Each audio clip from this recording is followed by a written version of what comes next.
Cumulative effect, तो उसमें हम थोड़ा ग्रो कर रहे हैं। लेकिन अगर गवर्नमेंट उसमें कोई सही सिंसियरली साथ दे तो फिर तो दो हादसा काम हो जाए। बात ये है कि दो ही फिलोसफीज है ना कि गवर्नमेंट का क्या रोल है। ठीक है। और गवर्नमेंट का रोल जो है वो फ्रॉड को बचाना है, गवर्नमेंट का रोल गरीब सॉर्ट तबके ऑफ को प्रोटेक्शन प्रोटेक्ट देना है प्रोटेक्शन। And such. मगर गवर्नमेंट अगर खुद ही खाना शुरू कर दे और अपने ही कारें खरीद के और घर लेके, तो फिर वो गरीब क्या करे, वो टैक्स दे रहा है।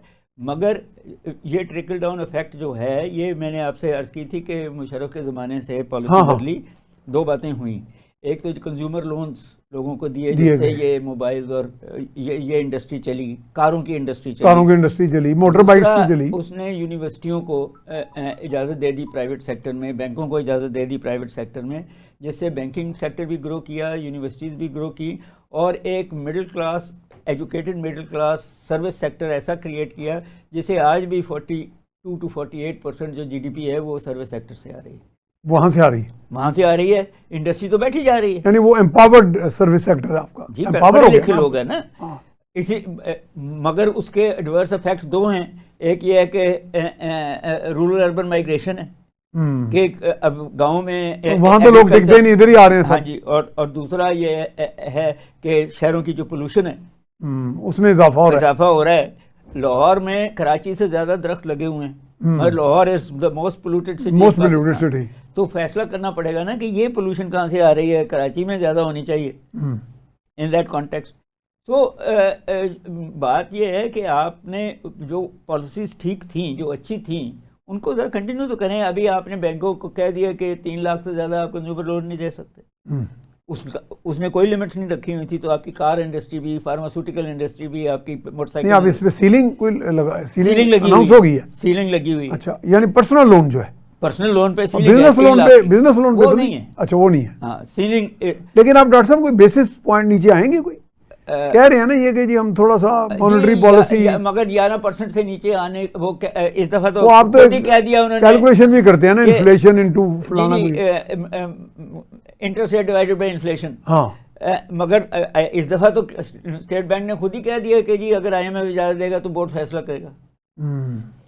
तो अगर IMF ने नहीं ये फैसले करने तो बोर्ड किस लिए रखा हुआ है, उनको तो है किस बात की। ये तो आपने अंदर की बात बता दी, थोड़ा जब बोर्ड तो बदल रहे हैं डॉक्टर साहब। अच्छा, बात सुने कि आज शहबाज शरीफ साहब का भी बयान आ गया है और शायद फाइनेंस मिनिस्टर का भी आ गया, मेरा ख्याल है कि वो अब staff level agreement I think has been approved perhaps. ये है कि इसमें व्हाट डज इट दो बातें स्पेल फॉर अस? दो बातें हैं कि अगले तैयार बैठे हैं आपको पैसे देने के लिए, तो वो तो दुनिया में हर एक को देते हैं, लेकिन प्रोवाइडेड यू मीट देयर जो मेंबर्स हैं। हाँ, मेंबर्स जो हैं, मगर इजाज़त उनके बोर्ड से लेनी पड़ती है ना, जहाँ अमेरिका और चीन और सऊदी अरब ज़्यादा इम्पोर्टेंट। और मेरा ख्याल बोर्ड लेवल नहीं, अभी तो स्टाफ लेवल की वो बात हुई। पाकिस्तान एक अभी तो एग्जीक्यूटिव बोर्ड पे जाएगा और उसको सपोर्ट करना दुनिया की ज़रूरत है। ठीक है। सवाल तो ये है कि हम उस पैसे से करते क्या हैं, ये इशू है। सवाल ये नहीं है कि पैसा तो सऊदी अरब देगा, अब वो स्टेप बाय स्टेप मॉनिटरिंग नहीं कर रहे। आप सुना कि ज्यादा सख्त हो गए, ये चीज अच्छी है। वैसे मॉनिटरिंग जो कर रहे हैं वो आपका बजट डेफिसिट है, आपकी खर्चे हैं, आपकी कई चीजें, मगर कई चीजें आप देखें कि उनकी स्पेस तो होती है आपके पास ना, गुंजाइश तो होती है। उन्होंने पावर्टी उन्होंने कहा दूर करो, अभी तक आपने कोई प्रोग्राम नहीं बनाया पावर्टी का।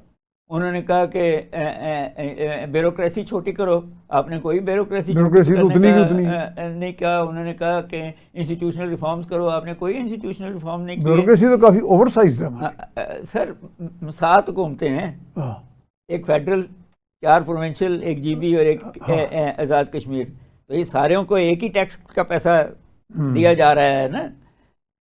फिर उसके अंदर हमारे डिफेंस नीड्स भी हैं, हमारे हेल्थ नीड्स भी हैं, हमारी एजुकेशन नीड्स भी हैं, और टू सम एक्सटेंट उससे ट्रिकल डाउन होता है।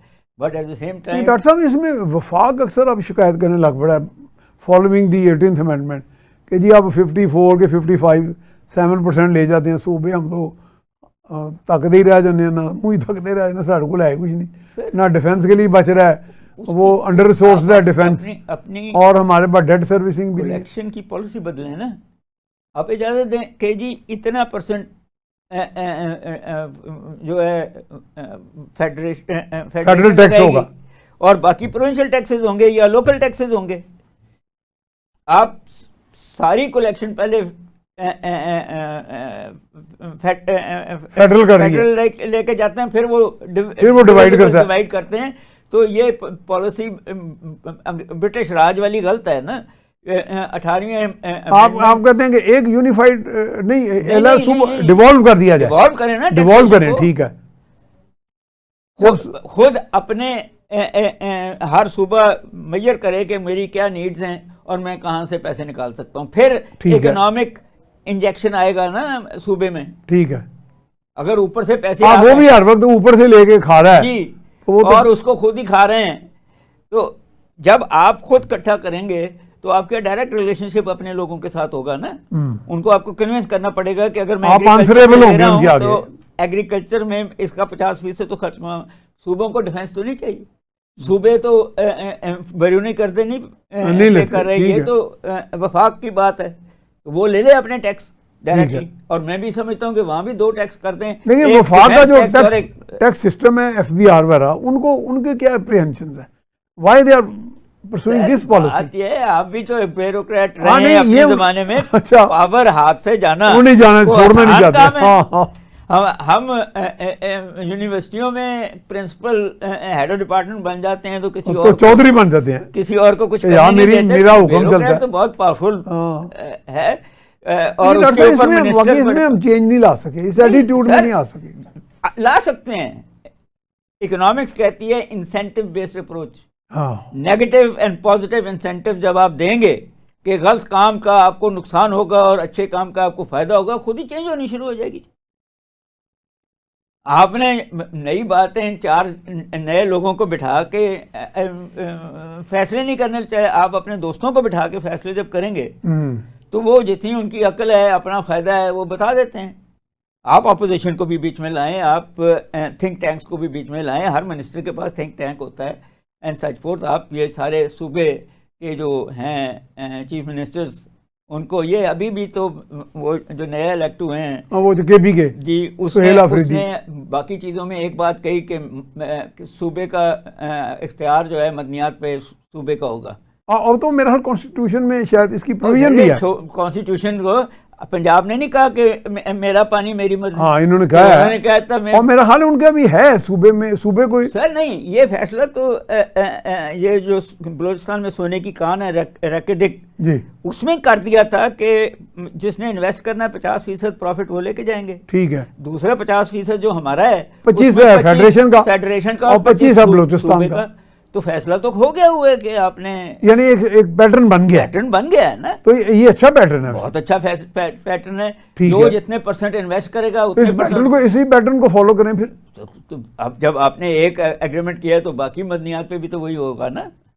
अच्छा, इसमें डॉक्टर साहब बड़े रूमर्स हैं, बड़ी गॉसिप है कि जी वो रेयर अर्थ। अच्छा ये बताएं सच्ची बात, मैंने भी वैसे 2 एक American ambassador, Chinese ambassador interview किया। वो तो खैर एक डिप्लोमेटिक ट्रिक भी होता है ना, वो कहते हैं जी सानू कोई इतराज नहीं, वो कर ले, सानू कोई। असल हकीकत क्या है? पहली बात दुनिया में तो ऐसे ही होता है। जैसे बात यह है कि जो मर्जी हो जाए, आप यूरेनियम तो एक्सपोर्ट नहीं करेंगे ना, कभी भी नहीं, तो आपका एक मिनरल तो गया, ठीक है ना, वही आपकी स्ट्रेंथ है ना, ठीक है। ये तो अफसूदा कर करके अभी भी जो आपने भेजे हैं उसमें लिथियम भी नहीं है, यूरेनियम भी नहीं है।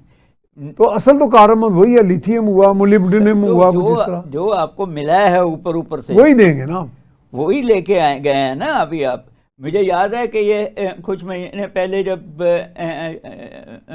फील्ड मार्शल साहब और प्राइम मिनिस्टर साहब डोनाल्ड ट्रंप को मिले थे तो एक बक्से में दिखाए थे मिनरल्स।